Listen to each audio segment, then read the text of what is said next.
Razor the Lightning Revenant is here to whip you into shape. Once he shows up, he'll take your damage, movement speed, armor, and your dignity. This will come as a shock. You're watching the history of Razor.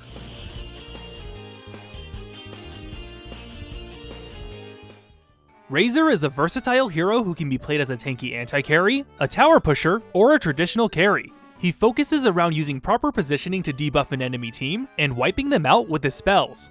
His first skill is Plasma Field. This releases a wave of electricity around Razor, expanding outward and contracting back to him once it reaches its maximum range. This spell will deal damage as well as slow any enemy's hit, both on its way out and when it retracts. The damage and slow are based on how far away the enemies are from Razor, the further the better, so it's in your best interest to try and hit him on the very outer edge of the ring if possible. His second ability is Static Link. This creates a connection between the Revenant and a single target. While it's active, he'll steal attack damage from the target every second, boosting his own attack while lowering his opponent's for a long duration. While the chain is active, Razor will also continuously attack the target until the duration is over, or if the link is broken by being more than a certain distance away from the target. This spell also provides vision of the target in case they try to juke you through the Fog of War, and it will persist even if they activate BKB, or if they become cycloned through Yule's Scepter. Utilizing the spell effectively is the key to winning as Razor. This includes using it to prevent carries from last hitting during the laning phase, weakening carries during teamfights, or just catching a lone support for a pickoff. Next up is Storm Surge. This is a passive ability that increases the movement speed of all allies in a radius, while Razor will gain double the bonus. Of everything Razor's got going for him, this is certainly the least flashy, but it's crucial to note that he has a particularly poor starting movement speed, and this really brings his kit together. I wouldn't max it out first by any means, but without it, this Razor is more like a blade. Razor's ultimate ability is Eye of the Storm. This spell has a passive and an active component to it. Passively, Razor will shock every unit within a moderate AoE around him every 3 seconds. The damage isn't anything too crazy, but it's a decent tool for farming creeps and dealing extra damage during a fight. When activated, a lightning storm will float above his head, zapping the target with the lowest health, which deals damage and lowers their armor. The lightning will strike in quick intervals, and it makes mowing down a single target incredibly easy, especially when combined with Static Link and the occasional Plasma Field if they get too far away. Additionally, picking up an Aghanim Scepter will allow Eye of the Storm to hit towers, barracks, and the enemy ancient, as well as hit 2 targets at once. With this item, Razor becomes an efficient sieger, as he can keep enemies at bay while chipping away at their structures. Add a refresher orb to that equation, and you'll see why they call him Razor. Because you'll win, and he'll raise your MMR. Ayy. Razor was part of the original batch of heroes in Dota All-Stars, dating all the way back to early 2004. Like all the other progenitor heroes, he was taken from one of the many other Dota variants before All-Stars came around. In this case, Razor was likely based off a hero in Defense of the Ancients EX named Zernagul, the Storm Spirit, whose skill set laid the groundwork for the living Tesla coil that we're all familiar with today. He comes equipped with Chain Lightning, a weak nuke that bounces between enemies, Tornado, which deals slight magic damage, Intensity, an attack speed buff that drains your health, and a Nemo Burst, which sends down bolts of thunder in an area over a prolonged period. Definitely more of a spellcaster here, but with the transition into All-Stars, he'll start being a lot more recognizable. With the very first version of Dota All-Stars, our Zappy boy would fight on the Scourge's side and was given the name Razor, the Death Revenant, and he uses the Revenant model like Zernagul did before him. His blurb describes him simply as an agile hero, and it wouldn't be until 6.20 when he would receive any kind of lore, which was written by Aconite Viper from a hero description contest.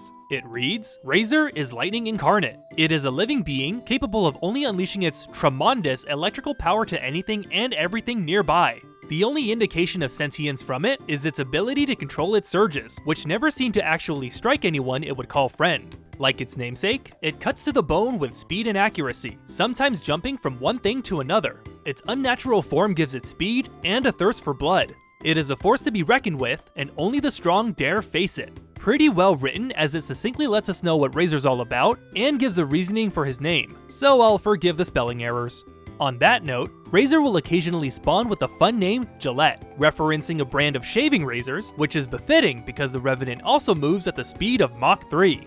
You may have noticed it already, but Razor uses the Revenant icon, which is shared with Wraithband, which led to a lot of players calling this hero Wraithband, or just building 6 of them on him. Familiarity certainly is comforting, I suppose. The Revenant unit itself doesn't have any discernible voice lines, mostly being a series of ghostly clattering. Instead, Razor uses the Necromancer unit's responses, which depict him as intelligent and intimidating, although that does conflict with his lore. As the shadow wills, the restless dead await. Let darkness guide me. Tremble before the scourge. Coming into All-Stars, Razor was designed as an attack speed focused carry. He initially had Windwalk, which would grant invisibility, movement speed, and bonus attack damage when breaking out of invisibility for up to 60 seconds. Terribly overpowered by today's standards, this spell could let you zip around the map and gank whatever lane needed it without much hassle. Alternatively, you could keep off the enemy's radar with basically permanent invisibility. Next is Forked Lightning, which is a basic nuke that deals magic damage to up to 9 targets. It doesn't really mesh well with the rest of his skills, but it offers a nice farming tool and a little bit of harass early on. Next is a passive called Unholy Aura, which passively grants movement speed and HP regen to all nearby allied units. Nothing too amazing really, but 30% movement speed for your whole team makes positioning a breeze, and as a newer player, this is a satisfying skill to level up. Regen and free boots? What's not to like? Finally, his first ultimate was Fury, which increased Razor's attack speed by 500% for 15 seconds. Effectively quintupling his DPS, this just feels good. With this, the foundation of Razor's identity was built. He's all about being fast and zappy. He received a rework almost right away in version 2.60, though his overall idea remains the same. Here, his first skill is Frenzy, which increases a target's attack speed for 20 seconds at the cost of draining their HP every second. Very straightforward, and it's reminiscent of the Fury that he had before, except it can be used earlier due to it being a basic ability. Next, he has Chain Lightning, which replaces Forked Lightning. It's identical to the spell he had as Zernagul, but it deals a whopping 300 damage, although the power does decrease per jump. After this is Unholy Aura, which remains pretty unchanged, but those numbers got a huge buff. And his ultimate here is Stormseeker, which summons a storm that permanently follows Razor and shocks all enemies near him for a small amount of damage. Sound familiar? In 4.00, Frenzy had a minor yet notable change, where instead of draining HP per second, the unit would take amplified damage while it was active. For a very long time, this skill set would define the hero, and he wouldn't be changed significantly until 6.60, over 5 years later.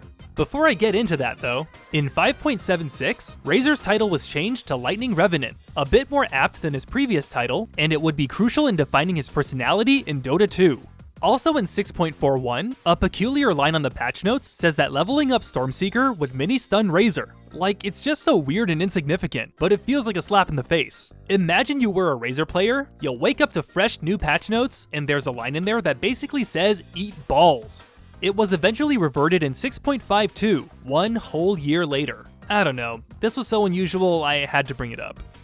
Anyway, in 6.60, Razor received another significant rework which matches pretty closely with what we have now. Frenzy was replaced with Plasma Field, though it doesn't have the slow effect yet. Chain Lightning is now Static Link, but Razor wouldn't automatically attack his target, you have to manually issue the order yourself. Stormseeker turned into Eye of the Storm, which is more or less the same, but Unholy Fervor was swapped out for Unstable Current. This was a passive that granted Razor movement speed, and if an enemy hit him with a single target spell, it would shock them for magic damage and slow their movement speed by 100% for a short time. This version of Razor, also known as Razor 3.0 or Razor_Final ASDF.PNG, kept the spirit of the hero alive. He still got his movement speed, his electricity-based nuke, and being around him is a pain in the ass, but his gameplay was changed so that he could use his utility to annoy the enemy team, rather than be a straightforward damage dealer. In my opinion, this was a huge plus. It carved out Razor's own niche and prevented him from being just another ranged agility hero, while maintaining a similar philosophy as his old forms. Finally, in 6.68, Razor would receive his first Aghanim Scepter upgrade, reducing Eye of the Storm strike interval and allowing it to target structures. A fairly situational item at the time, this would give him another strategy to utilize if the situation called for it. So where we are now, Razor has a ton of utility, and his gameplay can really adapt to fill whatever a team comp needs, and he's only going to get more tools from here.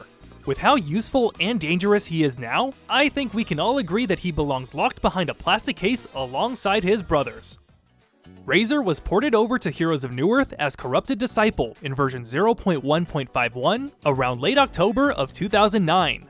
Rather than being an ominous death wraith, Corrupted Disciple takes the image of a former holy man giving into the darkness. His lore provides an explanation for his look. Having traded Soul's sacred flame for the potent and unholy energy of the Hellborn, the corrupted disciple is now little more than a battery of black magic. He unleashes his fell sorcery in many forms, some to his benefit, but all to the agony of those around him. His voice responses are also pretty amazing. It's as corny as New Earth usually is, but his responses have a fun filter over them that sounds like he's overflowing with electricity. The acting is full of personality, and hearing those voice lines play out as you punish an enemy really hyped me up every time I picked him. Prepare to be shocked! I command this battle. Your bidding. The electricity is almost uncontrollable. CD is a direct port of Razor's 6.60 incarnation, with his skills called Electric Tide, Corrupted Conduit, Static Discharge, and Overload, with Staff of the Masters changing his ultimate to Supercharged. That's pretty much all there is to say about him though. There hasn't been any significant changes to his kit since its introduction, and his alt avatars don't reference Razor in any meaningful way. I mean, Reborn Disciple is cool, and Europa is an anime girl, so they're not terrible, but this character as a whole doesn't really add to the conversation.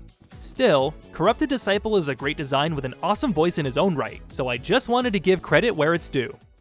Razor stormed his way into Dota 2 in August 2011 during TI1 as part of the premier cast of heroes. His appearance is heavily inspired by the Revenant look back in Warcraft 3. He also retains the color scheme and helmet, although I'm fairly certain by the look of his puny shoulders, he doesn't even lift, bro. Taking a peek at his concept art, it looks like they were going for a Greek mythology or underworldly type character. His body looked more like rotting flesh than electricity, and his exposed torso matches with his lore a lot better in my opinion. You'll notice that his face is uncovered here, and he has a similar facial structure to Bane or Faceless Void, which makes sense as to why they'd want to cover it up for differentiation purposes. His old hero icon also shows a little more progression in his model. It's updated with the armor that he has now, as well as a helmet, although it doesn't quite cover up his whole face, and it looks like they were trying to continue with that solitary mouth design. His skin was also orange here, which from a glance, makes him look a bit like Shadow Shaman. Compared to the final design of his helmet, it looks like the exposed teeth evolved into slits on the visor instead.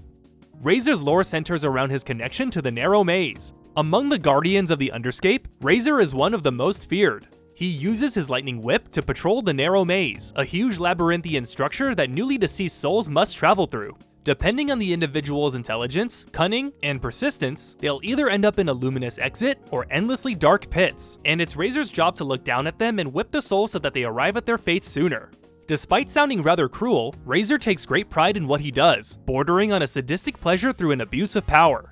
On a side note, due to having such a strong connection to the Narrow Maze and Underscape, Razor is also closely tied to Visage, since Necrolic is the guardian to the entrance of the Narrow Maze, and his purpose is to bring back any souls who manage to escape. Razor's voice acting is rather unexpected. Since he was part of the earlier group of heroes, Razor's responses are mostly electricity-based puns, and they don't dive too deeply into his relationships with the other heroes, as was the trend among them at the time. I wouldn't necessarily describe him as threatening. He reminds me more of a self-satisfied middle management corporate snob. This will come as a shock. Conduct yourself accordingly. You can run. You should run. There's actually a whole lot more we can learn about Razor from the other heroes' voice responses. Monkey King and Snapfire both think he's smug with oddly similar wording.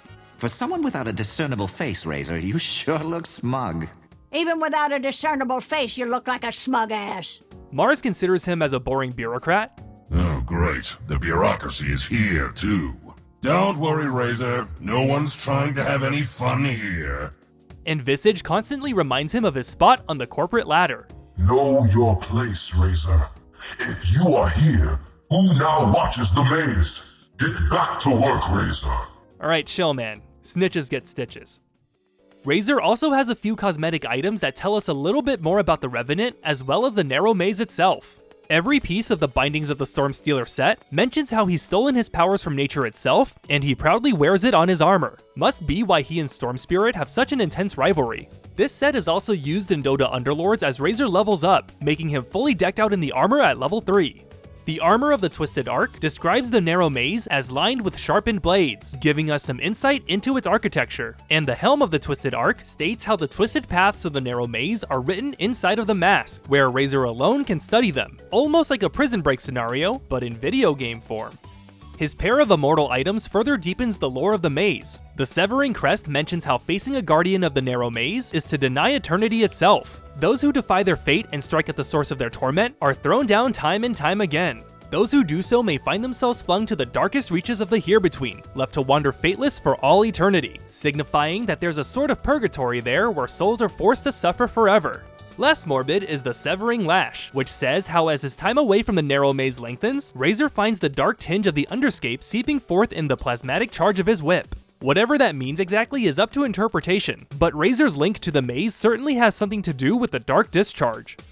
Lastly, Razor makes a brief cameo in Artifact on the green card, Cheating Death. Here, he's depicted as having a confrontation with Monkey King in what appears to be the narrow maze. The spell itself is an improvement card that can give a unit death shield for the round, as long as there is an allied green hero in the lane. The card art and effect are both references to a skirmish that Razor and Monkey King had, and is portrayed in the comic Legends of the Monkey King. The comic depicts a group of kids telling stories about the Monkey King's accomplishments around a campfire, and one of them tells the story of how he became immortal. Razor had trapped him inside of the narrow maze, and they eventually came to blows. Although the battle was fierce, Monkey King was able to gain the upper hand on Razor, as the Revenant was used to being the hunter, not the hunted. Monkey King stole the Book of the Dead from Razor, erased his own name, and thus acquired immortality. There's a chance that this could just be a tall tale, but Monkey King seemingly confirms the validity of the story in a couple of his voice lines. The narrow maze is only a labyrinth if you stick to the path. It wasn't my name alone purged from the underworld's ledger. My army will outlive you all. From here on, Razor would retain a lot from his 6.60 version where we left off earlier, but he would gain some new tools along the way. Very importantly, in 6.85, Static Link's drain interval was reduced from 1 second to 0.25 seconds, allowing him to steal more damage consistently throughout the skill's duration. In 7.00, he would receive his first set of talents, which doesn't really offer all too much. It looks like you could choose between a carry or tank route, but most of them simply affect basic stats. In 7.07, the talents were updated to be a little more fun this time around, as they revolve more around the skills, but still straightforward all things considered. Unstable Current was also reworked in this patch, still granting him passive movement speed, but now, a random nearby unit will be struck with lightning every 5 seconds, dealing damage, slowing, and purging buffs from the target. The target was chosen randomly, so for the most part, this wouldn't be that great, unless you happen to catch a lone target walking around, in which case, this was a guaranteed death sentence. In 7.20, Razor had a little more finagling to his skills. Plasma Field would now slow enemies hit based on the distance traveled out and in. Unstable Current was changed up once again. As always, this spell would give Razor passive movement speed, but the single target slow, purge, damage thing was gone.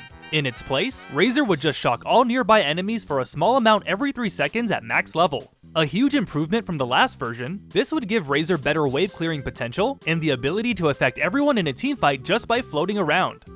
Finally, in 7.23, Razor once again had some functionality changes. Static Link had quite possibly the biggest improvement to date, as it now causes Razor to perform instant attacks to the Link target, using his attack speed as the interval. He's unable to attack other units at this time, but it made playing Razor feel so much smoother since you wouldn't have to clunkily attack move while it was active. I can't emphasize enough how much quality of life this change provided. It really makes Razor feel smooth and unique. Unstable Current was replaced here by Storm Surge, which, you guessed it, provides movement speed. Except now, it's an aura that provides his allies speed as well, while the effect is doubled on Razor. This is more or less Spirit Breaker's old empowering haste, minus the active portion. This change does win some bonus points as it matches with Razor's lore, and it can be interpreted as him whipping his allies to go faster. As a result of this skill's rework, the passive portion from Unstable Current was moved over to Eye of the Storm, which ultimately means that Razor still has access to all of his old tricks, albeit slightly delayed. Overall, his changes have been absolutely stellar, transforming him from a generic speed-based carry to the walking embodiment of a bad time. Matter of fact, all he's missing now is a fedora, a katana, and bad opinions that he'll post online, because this Razor's got some edge. Razor is a durable monster who will weaken enemies unfortunate enough to get close to him. Using his high movement speed, catching up to his prey is more than a certainty. Though he looks fragile, the speed at which he can turn the tides will absolutely shock you. As a Razor spammer myself, let me assure you, getting a chance to play him is incredibly enlightening. I'm Dennis the Tall, and that was the history of Razor. Last time I asked, who's your favorite Reaper Scythe target? Junior Flores chose Lone Druid's Bear at level 6 and provided some quick math. Always go for the gold, right? Kael Aquarius laments, I don't know, but every time I do, they have Lincolns. And Lil What Number 1 proudly scythes any enemy who uses Lotus so he can feel his own power. That's pretty good. That's it for now. Follow me on Instagram and Twitter, support the channel through Patreon, click on all the doodads, and be sure to take some time to walk outside and get some sunlight and fresh air. See you soon.